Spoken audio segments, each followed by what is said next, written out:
Already నిధులు కేటాయించి పని జరుగుతోంది. తాడేపల్లి గూడ్షెడ్ రోడ్డు కొత్తగా శాంక్షన్ అయింది. 8 కోట్ల రూపాయలతో పెద్దవంతుల నుంచి గూడ్షెడ్ రోడ్డు లేదు, ఆ రోడ్డు కూడా మనం వేయించడం జరుగుతుంది. అంతేకాని అమృతలో మనం ఎస్ఎస్ ట్యాంక్ అనేది నా కోరిక. ఎందుకంటే తాడేపల్లి పట్టణ ప్రజలు దహారు తీర్చాలి. ఎప్పుడో ఈలాంజల్ గారి టైంలో 20 ఎకరాల్లో తవ్వించారు. ఆ రోజు జనాభా 30,000 40,000 ఉంటే ఈరోజు ఇక్కడ స్థానికంగా ఉన్న ఓటింగ్గా 1,10,000 ఉంటే బయట నుంచి వచ్చే నివాసాలు చదువుల కోసం కాలేజీల కోసం ఉన్న వాళ్ళు ఒక 40,000 మంది ఉంటారు. 1,50,000 మందికి ఇది కనుక పూర్తయితే 3 కోట్ల కూడా మంచినీళ్ళు ఏర్పాటు చేస్తాం. బయట విలేజ్లు కూడా అవసరమైతే పెంటపాడు గ్రామాల్లో కూడా మంచినీళ్ళు లేవు, దానికి కూడా మంచినీళ్ళు ఏర్పాటు చేస్తానని కూడా నేను ప్రమాణం చేశాను.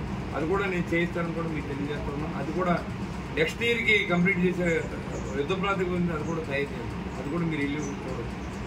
ఇంకా 11 MLD ఫిల్టర్ బెడ్ శాంక్షన్ అయింది. దానికి సగం డబ్బులు చేసిన తర్వాత డబ్బులు ఇవ్వకపోతే ఆపేశారు.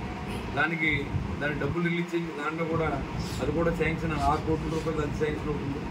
2 వైట్సైడ్ ట్యాంకులు నా టైంలో కట్టి మళ్ళీ ఇప్పుడు కడుతున్నాం. కాలువ చౌత్రిపేటలో ఒకటి కట్టి అటు 16 వాటికి 15 వాటికి డీటీ అద్దె తగ్గించడానికి ఇటు ఇక్కడ మన ఏదైతే ఎన్టీఆర్ హౌసింగ్కి ఏదైతే టిట్కో ఇల్లు ఉన్నాయో దానికి ఇక్కడ మన టిట్ ఎదురకుండా ఇంటికి దానికి ఇవ్వడానికి అక్కడ ఒక వైట్సైడ్ ట్యాంకులు కూడా నిర్మించారు.